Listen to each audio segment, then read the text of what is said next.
Welcome back to the channel. You see the information on the screen so you know what I'm about. So let's get into it. So recently I put up a video talking about kingdom marriage. And I've been doing more research, and I even said in that particular video that I was doing more research about it just simply because I'm seeing so many videos popping up. They're primarily aiming these videos, or the target audience of these videos are single women. And the reason why this concerns me is I want to make sure that people aren't trying to get these women going down a path that is not going to give them the desired result. And while I don't plan on talking about kingdom marriage forever, I did do more research on it, and a lot of people pointed me to Tony Evans. All right. And Tony Evans, is a pastor for those that don't know. He's a little bit older. And about 8 years ago, based off what I found, he started to talk about this. I think it started with the kingdom man. So I think that's where it started. And then it went to the kingdom woman. And then it went to the kingdom family, and then the kingdom marriage. So the concept here, and a lot of what, he's been talking about in the past, because a lot of this, stuff is out there. And like I say, I am, starting to go through it. That is nothing wrong with what he says in that, at least so far of what I've seen. All right. In fact, we're going to watch a clip in a few seconds, and I'm going to talk about that particular clip. But in that, I don't really see where he's saying anything that I can see that is not of God. But I think what has happened, which happens a lot of times, is that people hijack somebody else's hashtag.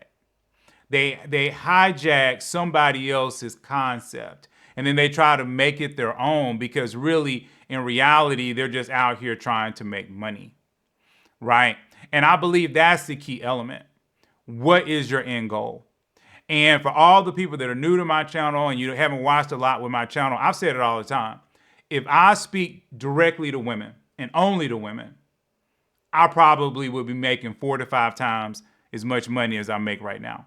And if I spoke only to men, okay, because for all the new people, I talk to both men and women. And if I talk only to men, I probably would be making 4 or 5 times as much. But my goal has never been about money. My goal has simply been, okay, when God told me to come out here and do this, to do it. And simply that's been it. Okay, now he has moved me from place to place. He has taught me. He has grown me up in a lot of different ways. But the bottom line is, it's never been about money. But there's a lot of people that their YouTube channel is about their livelihood. And I understand their passion when it comes to their livelihood. But it's also very important that, people are actually trying to help someone if we're going to say we're doing this for God, and or we're doing this to help others, right? So we're about to get into a clip from Tony Evans himself, because I believe you should take it straight back to the source, all right, if we're going to move forward. And I also do plan to go a little bit deeper into some of my concerns about kingdom marriage in another video. But for this one, I want to focus it in on something that I did see in one of the videos, which I actually thought was fascinating. We want to explain to you the ingredients of a covenant. All covenants have 5 ingredients. Okay? You stir these 5 ingredients together, and you've established kingdom in the home. Number 1, all covenants are divinely established. The theological word we give to this is the word transcendent, meaning God rules over it. A covenant, God rules over. He is the final arbiter and say-so related to the covenant. In other words, what he says goes, because it's his institution. That's why you say, so help me God, because it's underneath that. The best way to understand this covenant is, let me give you a synonym for it, covering.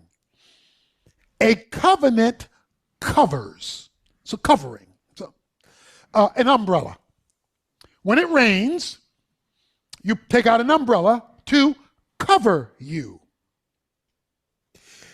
That umbrella doesn't stop it from raining. It just stops it from raining on you because you're undercover.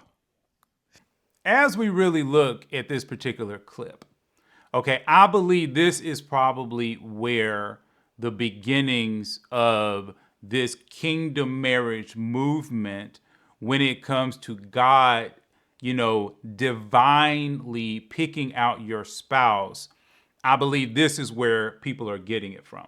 Because he goes through and he talks about a few more things, but it's just that concept that God is ruling over the covenant, right?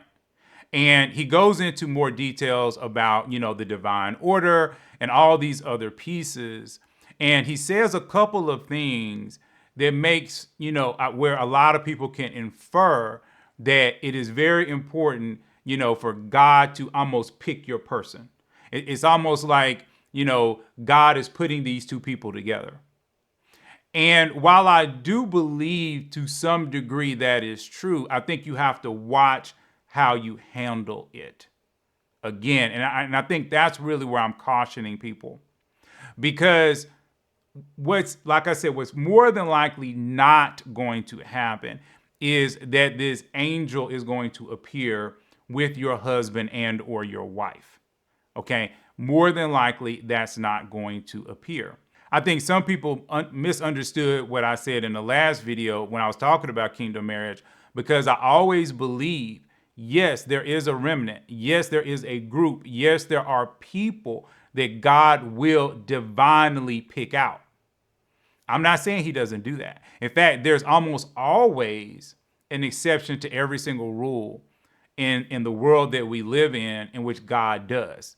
Even when we say things like, oh, only women carry babies. Well, talk to seahorses, because the male seahorse carries the babies. So there's almost always something that goes against what we think is nature. Even I think ducks, their quack doesn't echo.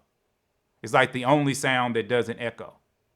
So again, we see over and over again that God has situations where he literally defies logic, okay, in order to create this beautiful world that we live in, right? So are there people out there getting kingdom marriages to the point, as people are trying to say, okay, that God is hand selecting you to hand select this other person over here and bring you two together? Are there people like that? Yeah, there's people probably like that. But are there 100,000 of them or 200,000 of them based off of a lot of these videos? And are the people that are making those videos honest with the people that are following them and saying, look, I'm going to be real with y'all. Some of y'all going to get this, but most of y'all not. And that's when I talk about when you're playing with hope. Okay? Because you're playing with someone's emotions, because you're making them feel as though this could happen for them, right? Because when you start to look at, everything that we deal with God, God has his hand on you if you desire for his hand to be on you. And that if you are basically pushing into God. But there are situations, like I said, that will defy logic. But God's way of moving is totally different than our way of moving. You might think that you're going down, for instance, a path that makes absolutely no sense. As a Christian, you could be like, okay, well, I'm down this dark alley in the middle of the night. I know I shouldn't be here. I know I shouldn't have done this. I went out with my girlfriends or my guy friends or whoever it is, and now I'm down here. Everything's going crazy, but it literally could be through that situation that you meet your person. I mean, that is how God works sometimes. And then other times he'll speak directly to your spirit. Or sometimes he'll just give you a hunch. Many of you, that have been hanging around, know my background is actually in film, right? It is not in, what I'm doing now. And honestly, for the new people, especially the skeptics of me, I've said it in a lot of my videos, I really would prefer to be back doing film. I don't really like doing this because of the consequences spiritually that it has. But one of the things that happened to me a long time ago is I was heading down to this place. It was Wolf Camera. I don't know if you guys know what Wolf Camera is, but it was Wolf Camera, and it was downtown Atlanta. And I was going downtown. I had lost my job a while back, and I'm heading down because I wanted to check out this camera. And something told me, don't go to this one, to the one that was like right off of, I forgot exactly where it was, but it was like high up in the city. It was like something just told me, go to the big one. Go to the big one, literally downtown. And I forgot, like I said, where it was. I think it was like off 14th Street or something like that. It's been closed since then. And I go down, but like I said, it was just a hunch. It was just something in my spirit, just like, go down there. What you got to lose? And I was like, yeah, I'm gonna go down there. So I drive down to the big Wolf Camera, and I'm sitting there. And as I am sitting there looking at the camera, this guy comes up to me, and he's younger than me. And so me and him start to talk. And at this time, I probably was maybe 30, 31, 32. And I'm talking to him, and, he's, telling me that he's interested in buying some cameras. Make a long story short, I start explaining to him everything about cameras. I started talking to him about the independent film movement in Atlanta at that particular time. And then he's like, yo, you should come hang out with me over here at this other particular thing. And I'm thinking, in my mind, to be honest with you, I'm thinking, okay, this is a young guy. I mean, he looked like he was maybe 24 at the time. I was like, what does this dude know about film? But I was like, okay, cool. So I get his information, and I ended up going out there to meet him and all this other kind of stuff. And then he introduces me to Robert Townsend. And many of you might not know who Robert Townsend is, but at that particular moment in time, Robert Townsend was bigger than Tyler Perry. Okay? He was one of the premier African-American directors, right? And I'm sitting there like, oh, crap, how did this happen? But again, it was point A to point B to point C to point D that God had control over. But there was still work I had to do. There was still a path that I had to follow. I couldn't sit in my house, or I couldn't just go to church and then run out after the benediction. Remember, that's one of the things that I'm always concerned about for a lot of women. And I encourage you all, stay. Don't leave before the benediction. And even after the benediction, if you can, talk to someone. And I'm not always saying talk to a man, talk to a woman. Stay around for 15 minutes after church. If you have a small church, make it a point at least once a month to visit a bigger church. You can go to your church at 9 o'clock, visit the big church afterwards. Or in reverse, if your church starts at 11 o'clock, go to the big church at 9 o'clock and then go to your church. Give yourself every single opportunity to meet other people. Some churches, like the church I go to, and there's actually another church that one of my friends goes to, both of those churches will allow you to be a part of their small group ministries, basically their Bible studies, and you don't have to join the church. All right? So again, that's another way to meet other people. What I'm hoping you all do is find creative ways to get out and meet people. And then do not be quick to judge, these people when you meet them. In the last video I talked about kingdom marriage, I was basically giving examples to women. So this time I'll give examples to men. I've always, like I said, believe it. I have videos on it. I'm going to do another video soon just to kind of update that video. But I just believe most people are decently attractive. I just do. And I know a lot of people think I'm full of it, but literally I do. And a lot of what we think as humans, especially in America, as beauty, a lot of that's glamour, what I would call glamour. It's like all the makeup and the hair and all this other kind of stuff. And we see it all the time when we'll have, like I said, celebrity and, they're brand new to the scene and we really don't think that they're all that attractive. But then 2 years later, we're like, oh my gosh, oh, wow, so-and-so is just so beautiful. Okay. So anyway, the reason why I say that is because even for men, sometimes, the woman that's right next to you that you just think looks okay, might be a knockout, under the right circumstances. And I've seen that personally. I remember in college, me and one of my friends, we would go to different dorms and we would play this little game, with, the people that we would meet down, at the bottom. And at Tuskegee, you couldn't go into the dorm, there's no co-ed dorms. You couldn't go to girls' rooms. So if the woman didn't come down and you didn't see her in the lobby, you couldn't, really talk to her or whatever. So we would just do this just for fun. We would hang out in the lobby and we would talk to women. We had this little game that we would play, which was basically a quotes game, quotes from movies, pick the quote. And I remember we ran into this one girl and we knew she was attractive. I mean, we thought she was decently attractive. But then one day, we saw her in the cafeteria. And I think she had just came back from, working out or whatever. And me and my boy was like, I mean, you should have saw our mouth. I mean, our mouth almost hit the table because she was so beautiful. And neither one of us noticed that when we first met her. And that's the point I'm trying to make. You never, ever know. And that's why I'm always encouraging everyone, to always talk to people, give them 15 minutes, try to see the beauty that God sees in them, all right? And then move in that direction, okay?